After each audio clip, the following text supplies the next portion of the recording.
Hollywood does play a big role in all of these conversations and what we think of when we think of aging women or, think of sex scenes. Like they're always spontaneous, and that's not a real long-term relationship. That's what we grow up with. And as we talked about earlier, especially with the prevalence of violence and porn now, Yeah, that's yeah, unfortunately what our young men are seeing. And so I do think we need to have that critical media consumption skills. I think we all need that. And to remind ourselves that what we see, whether it's in film or social media, is edited and yeah, curated. And again, we have to have real conversations to yeah, feel like we're yeah. not alone. Yeah, it's a cesspool of terrible I know. content out there. It's insane. Hello, Lauren. Thank you so much for being here. Primarily, we are here to talk about your book, Millennial Menopause, Preparing for Perimenopause, Menopause, and Life's Next Period. And when I saw the title of your book, it was so perfectly done that it just drew my attention in. And I guess I'm, depending on where you draw the line for millennials, I am right at that boundary. And so many of the people in my life are millennials. And it just sounds like a great topic. So I was intrigued. So can you please tell us a little bit about yourself? What brings you here and what led you to write the book? Sure. Thank you for having me. I am many things, and that includes a millennial. I was born in 1985, and millennials were technically 1981 through 1996. And I have always been dedicated to supporting women. I went to law school to do that. I also got my master's in social work, and over time, I became a therapist in private practice in New York, and I'm also licensed in a few other states. And I've always loved writing. And the opportunity to write this book came about after I realized I knew nothing about menopause, despite my passion for women's reproductive rights, despite my interest in mental health at all stages. And I started asking questions and writing down the answers, and here we are with the book. Amazing. And so, did you start in law? Is that where you started? Like, how did you get into this? Yeah. Yes, but I quickly realized that I wanted to kind of do something else. So I went from university, I went to college in Philadelphia, and then went straight from that to law school. And within the first few months of law school, I realized that it wasn't really filling what I wanted it to, which was to actually directly help people. And so I pursued my mental health degree as a social worker, and I finished both. And I did work in law for a decade, which I think does inform a lot of my practice, especially with high achieving professionals. But I've never been happier professionally than I am now, not working in law. So Okay. Okay.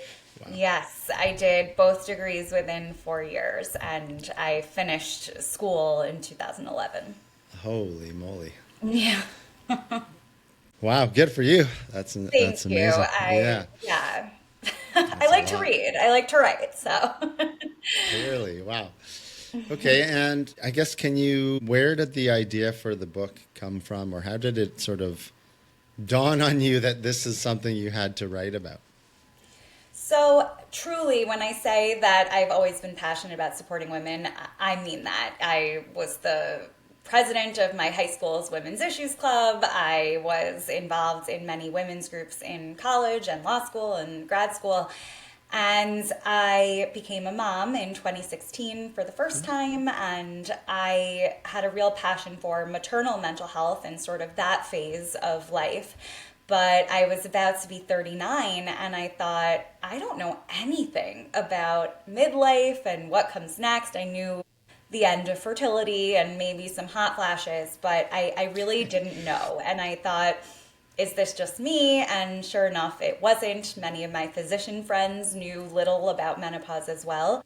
So I started just learning and talking to older women who had said things like, I wish I had been warned. I wish someone told me about the resources. And I felt like this was an opportunity to learn not only for myself, but for my generation. How how does maybe our generation differ from our parents? So I'm 81. 1981. I think my mom was just cracking into the movement towards more equality in the workplace and all that kind of stuff. So I hear certain stories from her, but certainly not about menopause, just more about the cultural changes happening. I guess, yeah, maybe you can just help me and those listening understand what is the difference between our gen and our parents, in particular around menopause and women's issues and talking about these things. Absolutely. And I'd love to hear some of your mom's stories because I think that's really important to talk to people from other generations and hear what they went through and lessons learned. But I think in general, millennials are more comfortable with talking about tough topics. We talk about mental health, we talk about fertility issues, and we sort of have a clear sense of what's right and what's wrong. For example, with pregnancy discrimination, I would imagine that your mother, saw a lot of that, whether herself directly or just at the time. And we are unfortunately still experiencing that, but I think we're very clearly not taking it, right? We take action to make workplace policies better, and that does relate to menopause as well, which we can get into. But I just think we're more open and maybe more demanding, which has a negative connotation, but I don't think it is. I think we demand what's right. And I guess I probably can't articulate it the That's way okay. I need to, or the way it was communicated to me. My mom, I guess, worked her way to the top of the public service sector in the Toronto, whatever, public service. And a lot of the things she encountered were more gender discrimination about women being at, in leadership positions and those kind of things. I'm curious, this actually was not what I thought I was going to ask you, but it just popped into my head and I find it fascinating. Can you, I'm curious what you think about the balance between being tough or being resilient or however you want to describe that with acknowledging that things aren't okay. Because I think my Well, mom does a good job at articulate. She said she had to put up with a lot of bullshit. yeah. Didn't mean it was okay, but she had to deal with it and sort of, yeah. Right. Yeah, she was resilient, like you said. Yeah, yeah, But I think, there's limitations to that, right? Women yeah, shouldn't be resilient when someone is physically harming them or assaulting them. I mean, frankly, even dumb jokes, right? And I yeah, think we've yeah. seen that with the Me Too movement, but of course, there's been backlash. So I think every cultural moment has ways that we can push and then boundaries that we'll bump up against. But and this is perhaps the lawyer in me, I think if it's not us advocating, then who will? Yeah. And I think when it comes to menopause, for example, I say in the book, even if you think you're years away from menopause or if it's years behind you, please advocate for better access to health policies, health care, and access to treatment and services, whether in the workplace or beyond, because it does impact everyone. And we all have to do our part, I think, to make the world a better place for women and for all of us. Yeah. Yeah, she has told me some, I won't get into them too, but stories of where she basically had to tell people to go fuck themselves kind of thing. Well, good for Yeah, her. yeah, She no should write doubt, them but down and make her own she book. should. She should, although she's not one to be too open publicly, I don't think. But yeah, I think that in all of our lives, the balance between resilience and this is not okay, no matter what kind of idea, is an important line to know and to stick up Yeah. for. And I think women especially have a tough time navigating that because we're Yeah, conditioned to be amenable. We don't want to be called aggressive, but this is something that I think clinicians work with clients or patients all the time in therapy because it's about setting boundaries and sticking yeah, to your yeah, values. yeah. Yeah. Okay. And in the, maybe can you just describe the general definition of menopause and what it looks like to people? Yeah.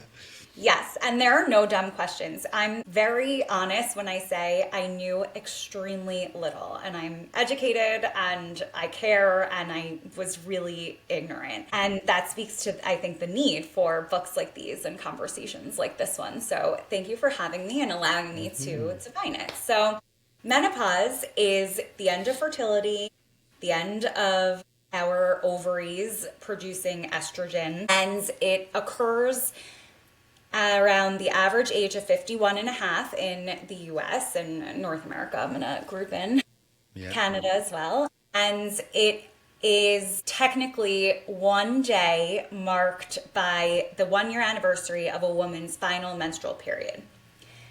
The phase of time leading up to that day is called perimenopause, and peri just means around.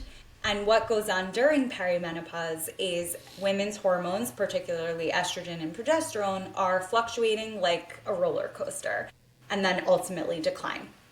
And because of those hormonal fluctuations, women are likely to experience a very wide range of physical and mental health symptoms. Not every woman does, and certainly every woman goes through menopause differently, but many symptoms like the hot flashes, which we might know of, or brain fog, or low libido, or moodiness are fairly common. And they can last for up to 10 years.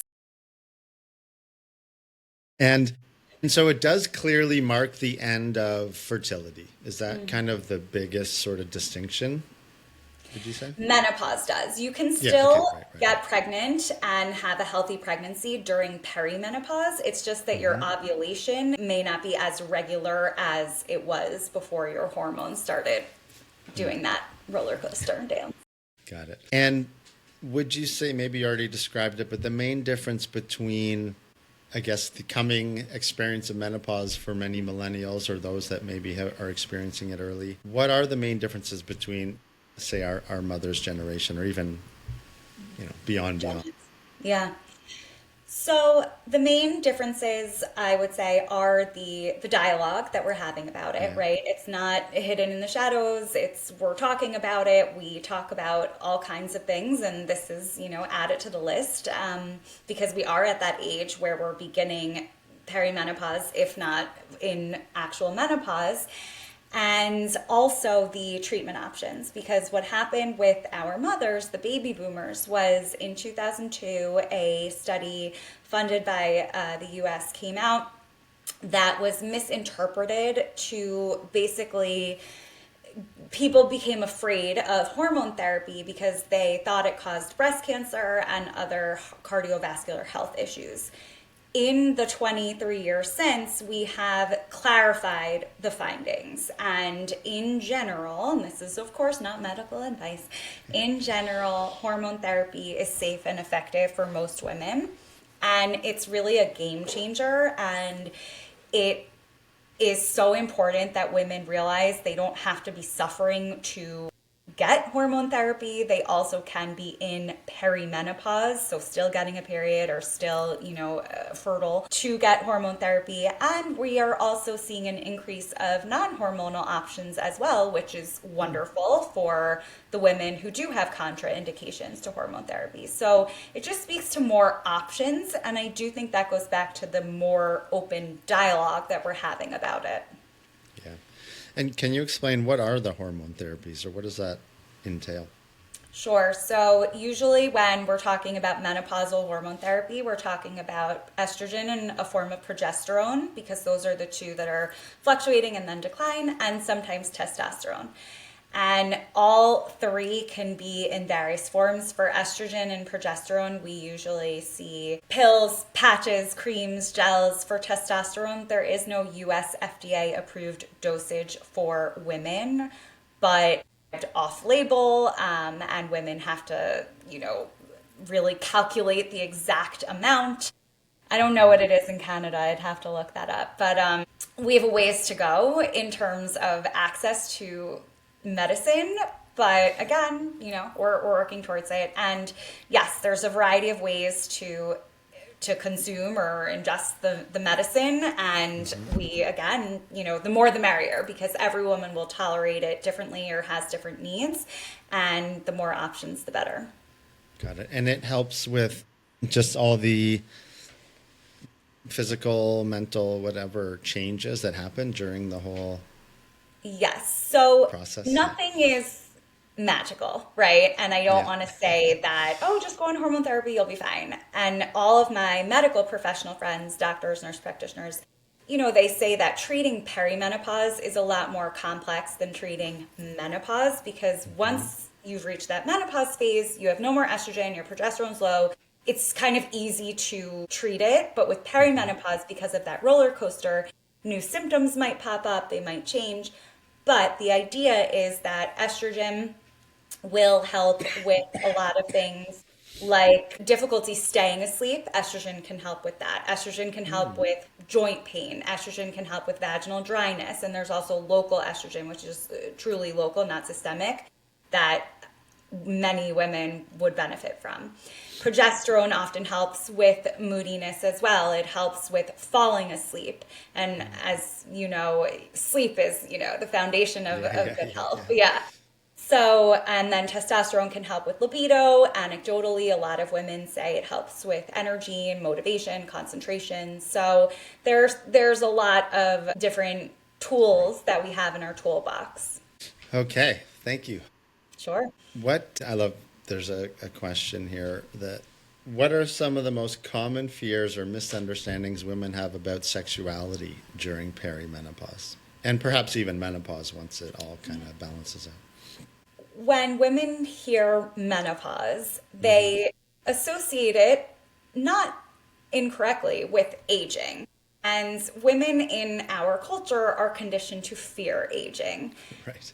And in large part, that's because of the loss of fertility. But even when women are done, having babies, they're still saying, oh, menopause, they're scared of getting older. And I get it, I do, but also aging is a privilege and it's inevitable. And so you might as well, ride the wave, right? And do it in a healthy way. I will say that along with the symptoms of perimenopause, the physical symptoms, we certainly do see a lot of emotional and mental health symptoms. And part of that is a lower libido, but it's also hard to say that's due to hormones. It's also a tough time in a woman's life, generally midlife, right? She's perhaps taking care of young children or teenagers. She's maybe taking care of aging parents. Maybe she's getting back into the paid workforce. Maybe she's thriving in her career, and that's also stressful. So women's most important sexual organ is their brain. And if they're really having a heavy mental load and not feeling good physically, she's unlikely to be in the mood for sex. And then, of course, that can have repercussions for interpersonal dynamics and self-esteem. And, it can be a lot. Yeah, no, it can. I don't think I've ever heard it put that the female brain is the most important organ for Desire. Sexual intimacy, I guess. That's interesting. Yeah. Can you maybe just explain a little bit more about that?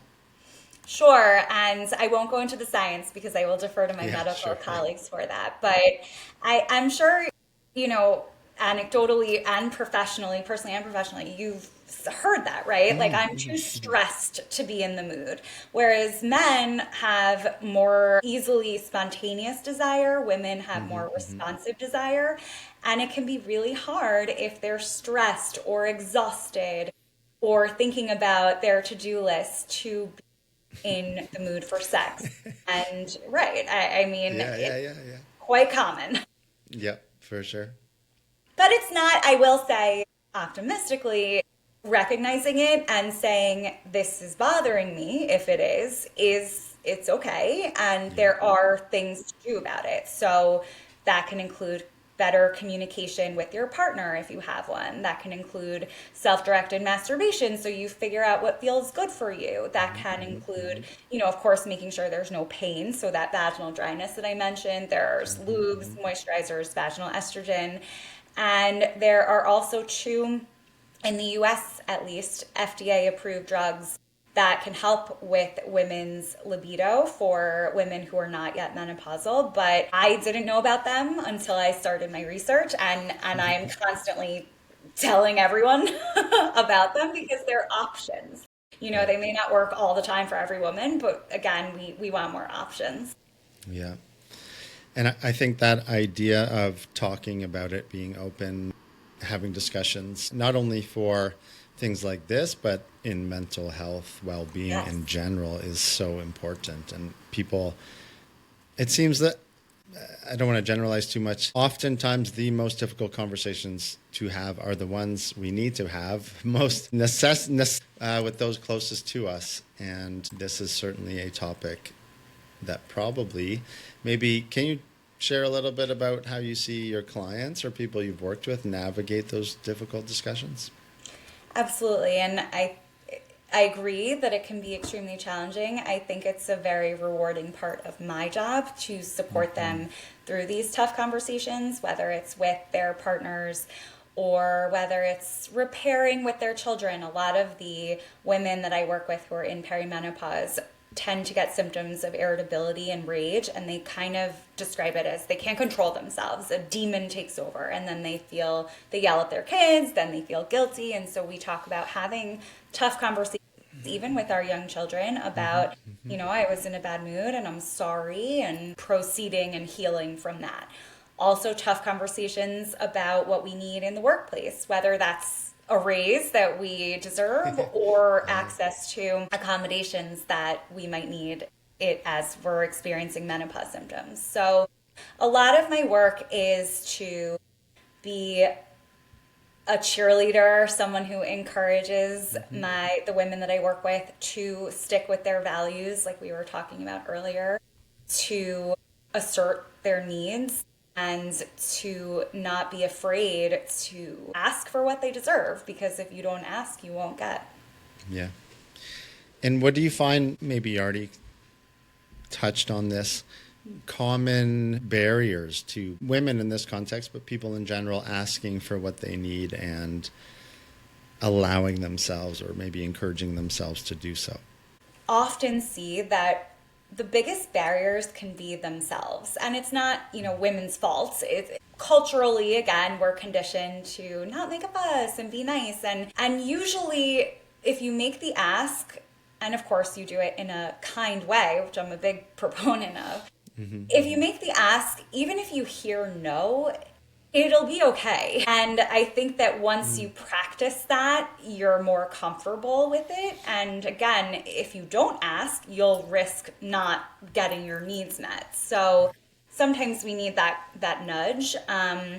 Of course, there are some bad actors, whether that's people that you're in relationships with or a boss, but sometimes making the ask and then hearing the no reaffirms that this situation is not one that you want to be in. Yeah, nice. Yeah, you get the information that you need, right? If you get yeah. I guess the next question I want to ask you is in reference, I mentioned, I can't remember if we were recording or not, a conversation I had with my wife. So we often discuss, she's 2 years older than me, so she's 1979. So perhaps perimenopause is approaching. It's around taking responsibility for our behavior. So whether that's me or her or whoever, how to, and you write about this in the book a little bit, to the men, so to speak, right, in our lives. How do you balance that?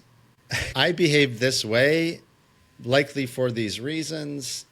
I acknowledge that. I want to move on, sort of thing, with making excuses for our behavior. So whether that's the woman, the man, the kids, whoever it is in the dynamic. Yeah. Can you maybe, does that, I don't know if I was I think I know specific what you're enough. So Okay. let's just say Yes. that a woman is in her early 40s and finds herself in a terrible mood and is what we, stereotypically think of as like hormonal, bitchy, Right. not her best self. I think that obviously there are certain things that are off limits, right? There are certain things that no one should ever say or do, and whether it's, violence or otherwise. But I think if you're really in a bad mood and then later you say, you know what, I know that wasn't my best self. I didn't want to act like that. I do feel kind of out of control when my period's approaching or lately, and maybe it's perimenopause. I think that has to be met with compassion because it is a real thing. It's not just an excuse. That being said, if it's disrupting her daily life or happening, more often than desired, I think there has to be accountability in terms of, and this is what I'm going to do about it. Like, that can come in so many ways. That I know women who say, you know what, I don't really want to do any form of medication. I know that when I'm getting my period, everyone leave me alone. I need, to be alone for the day and drink a lot of water and I feel better. Great. But so she's knowing herself and knowing what is needed. Other women say, I do want hormone therapy, or I've spoken with my therapist and I've come up with better coping mechanisms or communication skills to regulate myself when I'm elevated. So whether it's hormones or not, I think that if you're behaving in a way that you don't want to be, yes, apologize, but also what are we doing about it, right? There has to be the next step, I think. And just to maybe state the obvious, that's the same for the partner, whoever it is in the Right. dynamic. Yeah, we're all responsible for our behavior. And yeah, I know you didn't suggest otherwise, but just to state Yes. that. Yeah, yeah.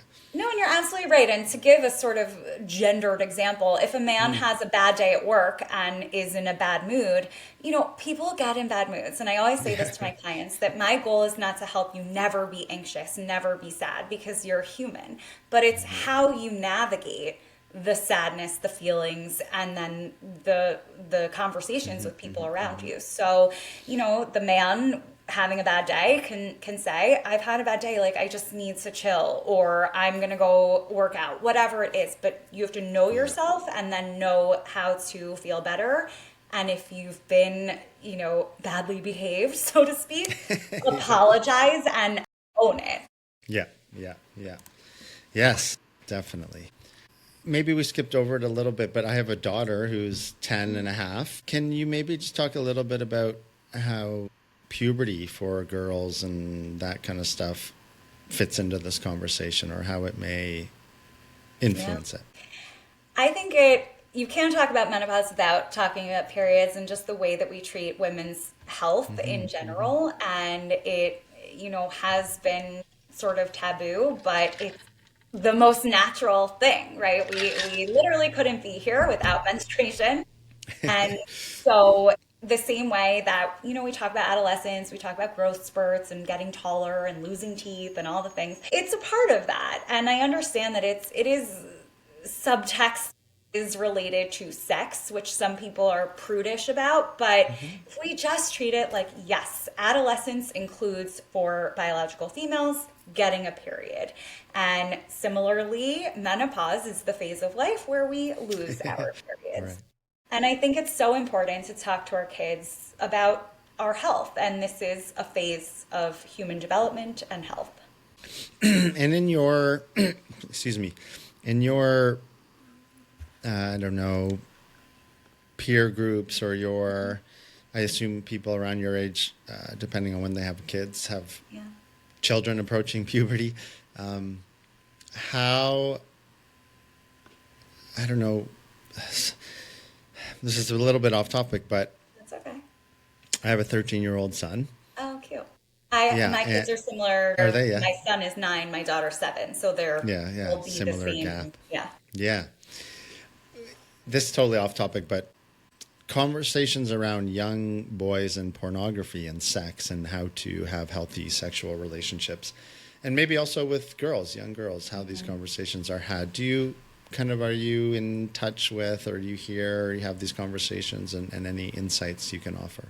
Yeah, I think there's a lot around women and the violence in pornography and the access to violent pornography that worries me as a mom, as a feminist, as a human. Yeah, yeah. I think all the more reason to be direct with our children. I answer all my kids' questions. I'm very open. We talk a lot about how babies are made via either sex or science.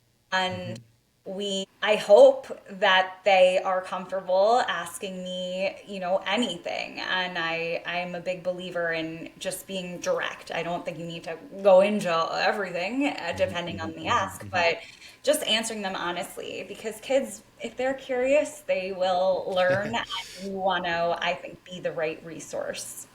Indeed.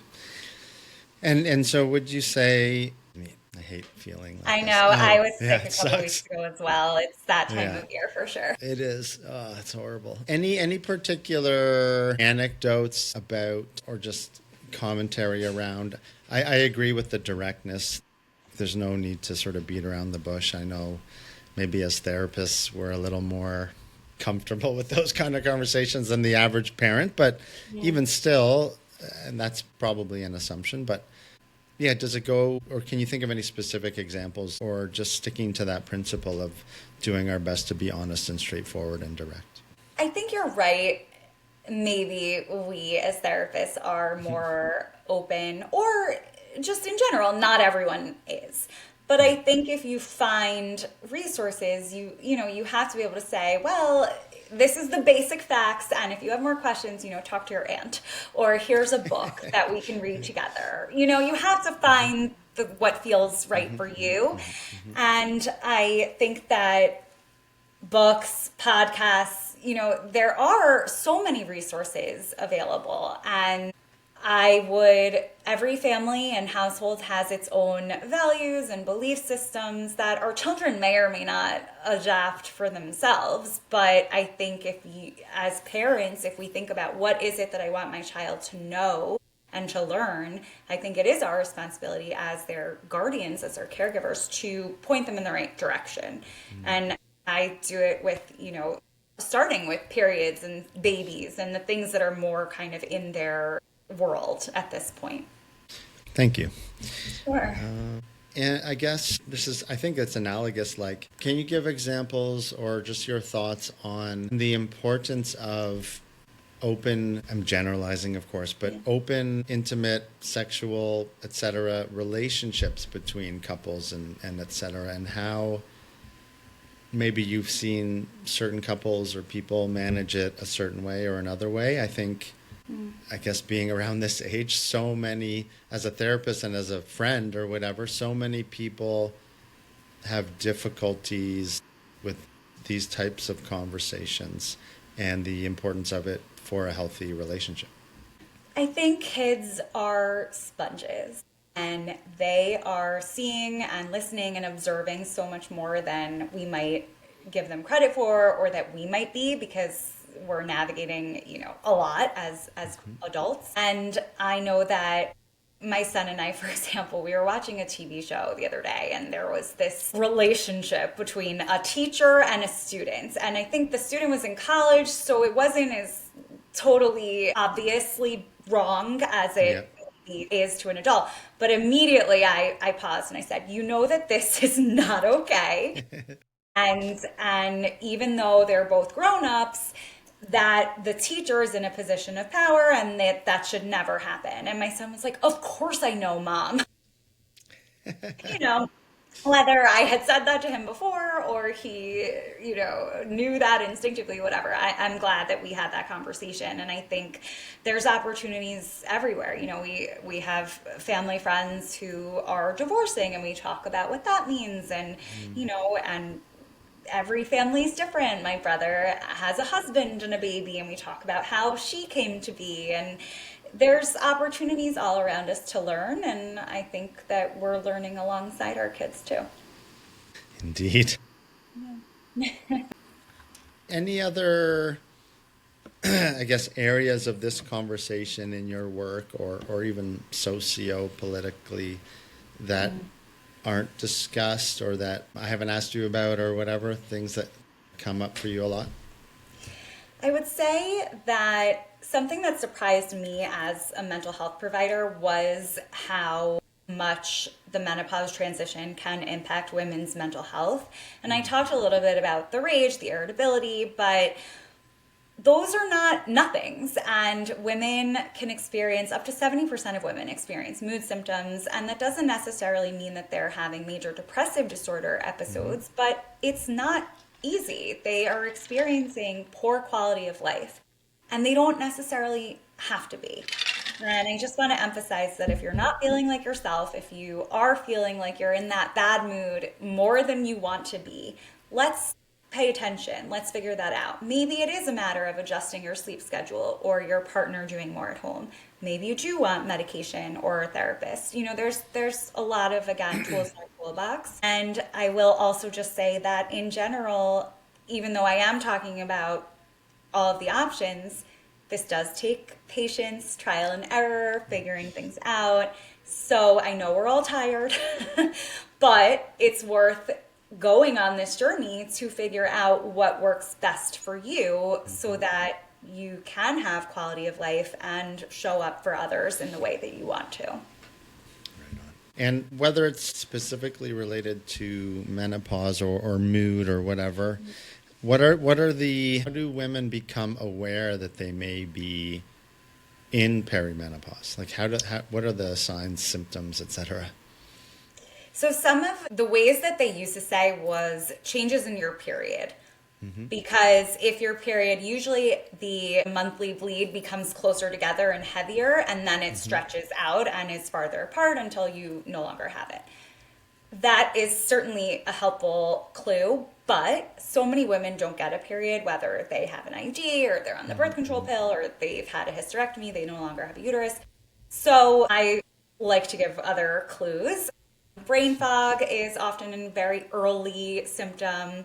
Fatigue, low libido, moodiness, which ask any millennial and they'll say, well, of course I have all that, right? So that may not be because of hormones, but it's worth paying attention to. And what we really do see often is women saying, I just don't feel like myself. So I like to say, okay, in what way? Write it down. If you are getting your cycle, track, is it near certain phases of it? Also prioritize what's bothering you the most, because then that should be how you tackle it, right? Is it your sleep? Is it your kind of cognitive disconnection?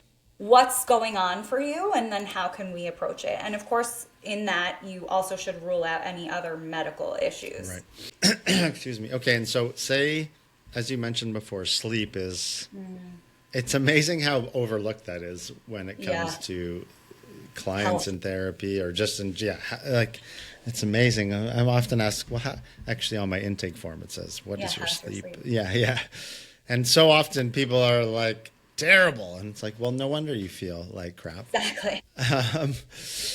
But so let's say, a woman in her late 40s or something, sleep starts getting disrupted, whether falling asleep, staying asleep, going back to sleep, all that stuff. Yeah. Then how that relates to the period cycle. And then from there, it's sort of just observe and track and be curious and ideally not shy to ask for help or guidance or whatever. Yeah, I think with sleep especially, sleep, like other lifestyle modifications, good nutrition, exercise, it is lifestyle medicine and it shouldn't be minimized in terms of its importance. But there are behavioral strategies that we can all implement, like trying to go to sleep around the same time, trying to wake up around the same time, a cold and dark room. If you do get up and you are struggling to fall back asleep, get out of bed and try doing a quiet activity like journaling or reading, no screens. These are kind of basic, and yet very few of us actually do them. But I would start with that. And if you need medicine or CBTI, which is cognitive behavioral therapy for insomnia, it's more of a structured program. Those should be options as well. Excuse me, I was going to ask, it sounds like you have experience with CBTI. Only through my research and the experts that I spoke with. I would say I'm CBTI informed, but not, officially trained. But I'm a fan because, again, sleep is my favorite hobby. Yeah. I love sleep. It is. Me too. Any other questions from your way? Yeah. The main one that we were talking about was, where's the line between I understand you're having a hard time with that's not okay. And that obviously goes both ways, but in the context of menopause and that kind Yeah. of thing. And I think in Yeah. general, like we can't blame hormones for everything, right? But if something is repeatedly coming up as a pattern and we don't like it, what are we doing about it? We should do Yeah. something because Yeah. we can't continue on like this. Yeah. And I think it's worth saying it's like all the things you described, I guess we fit the stereotype for of just like the sort of there's too much going on in my head. That's the last thought that is coming into my mind. So we'll just pause on that idea for now. Is an interesting one. And I do you think that this is kind of a random question. Societally speaking, and I know it's hard to generalize, how sex is or sexual desire, I know you mentioned this a little bit, just how it's portrayed and how I don't know, I don't see or hear very many thoughtful conversations about the topic and what it means in humanity and all those things. So I don't know if you have any thoughts on All the that. solutions I have them. Yeah. Yeah. Um, I totally agree. I think that Hollywood does play a big role in all of these conversations and what we think of when we think of aging women or, think of sex scenes. Like they're always spontaneous and that's not a real long-term relationship. Yeah.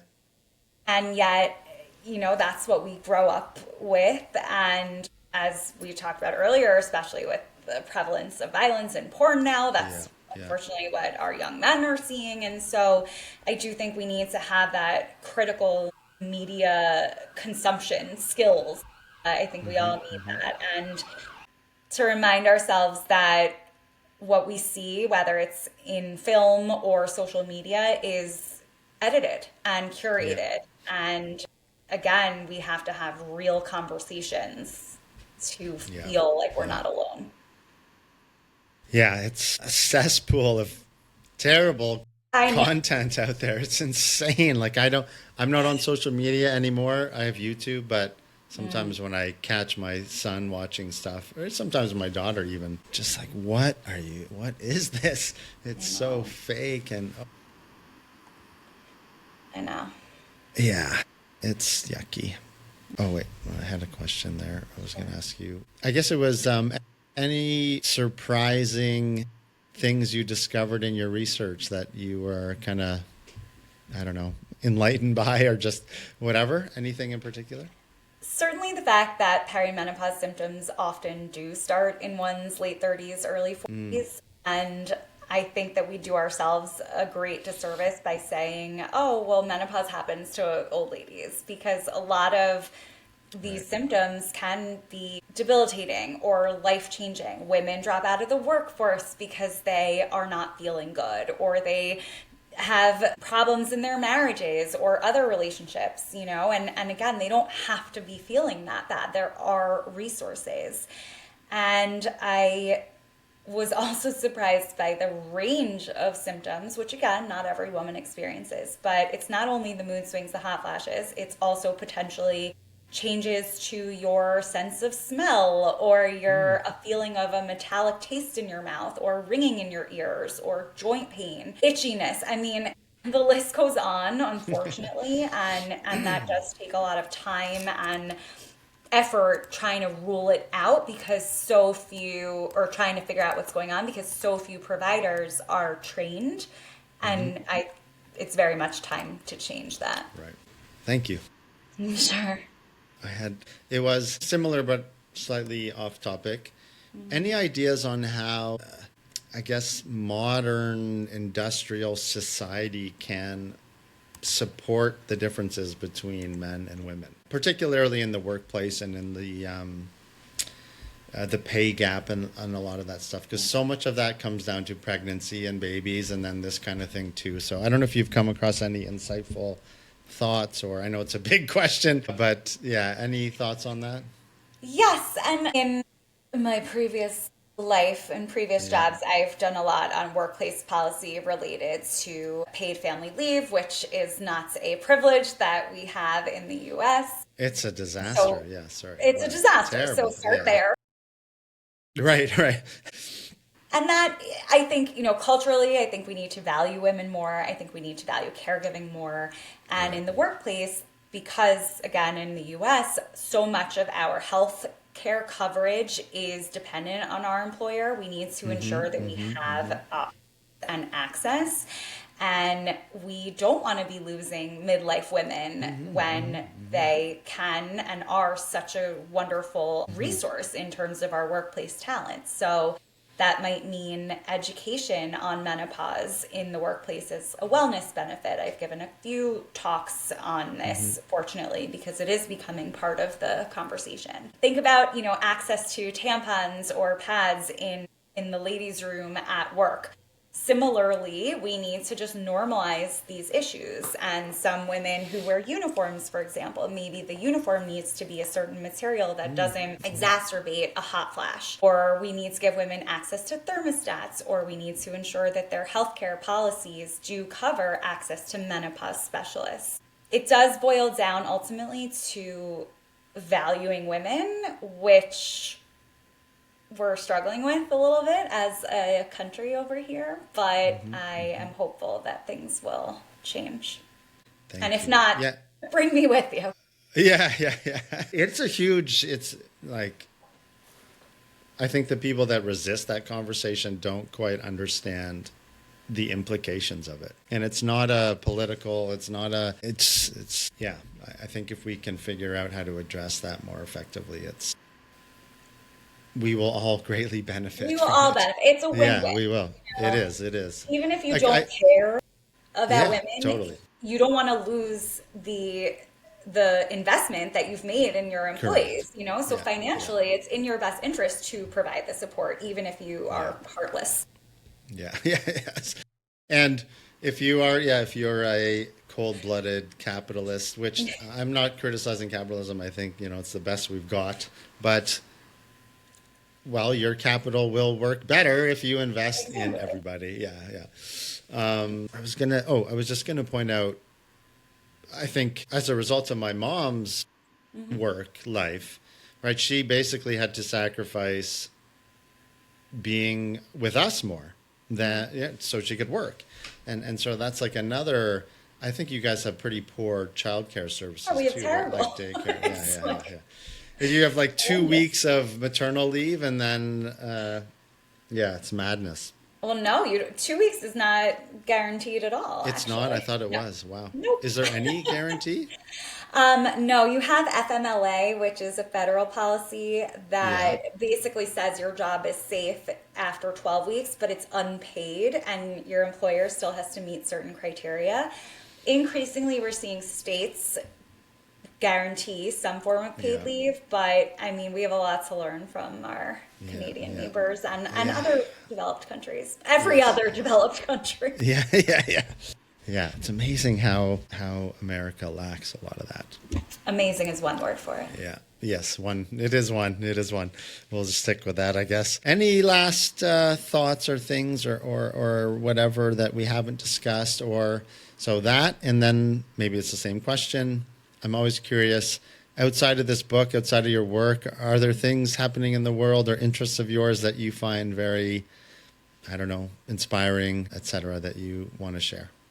I will say that I really appreciate having this conversation with you as not only a colleague in mental health, but also a dad and a husband and a male millennial, because I think that's absolutely what we need to be doing, right? This isn't just for women. This is for everyone who knows a woman, who cares about women. And it's part of normalizing it and learning together and learning how we can best support each other and the women in our lives. And in general, I'm excited to keep doing that. I have a bunch of plans already for 2026, doing different speaking engagements around the US. Haven't yet made a plan to come to Canada, but a friend of mine lives in Toronto, so actually that is percolating. So I'll keep you posted on that. Do so, yes.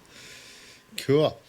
And does that include potential other books? This book seems so uniquely kind of situated in the world.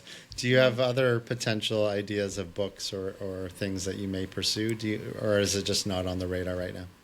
I'm in the early stages of thinking about a next project. Yes. I learned a ton in terms of publishing and editing and all of that. It definitely is time consuming and a labor of love, but I enjoyed it very much. And in general, just want to keep writing and learning and speaking about women's rights and access to care and healthcare. And I will see where it takes me. But yeah, stay tuned. Awesome. Thank you. And I want to remind if there are any sort of people, maybe this is just to remind myself, when we talk about women's rights or men's rights or all this kind of nonsense, it doesn't mean that the other people don't matter too. I think so often it's like, oh, if you talk about that, then you're excluding this. It's like, no, we all are included in these conversations and we all sort of matter. But it doesn't mean we can't have specific conversations about things that are unique to the sexes. Can you please also just, I said earlier, I didn't want to mispronounce your last name. So can you please just pronounce your name for everybody to hear properly? Yes. No problem. So I'm Lauren Tetenbaum. I am a licensed clinical social worker in New York, New Jersey, Connecticut, and Florida. And I speak everywhere about issues related to reproductive mental health, including perinatal mental health, gender equity, and perimenopause. Thank you, Lauren. So everybody, the book is Millennial Menopause, Preparing for Perimenopause, Menopause, and Life's Next Period, which is just like the best line ever. Thank you. I love a pun. Yeah, it's so good. It's so good. So again, thank you, Lauren, and I wish you all the best. Thank you, Mike. Take care. I am very grateful that you watched to the end of this video. Please click one of the boxes to watch more of our content, and otherwise have a great day. Peace out.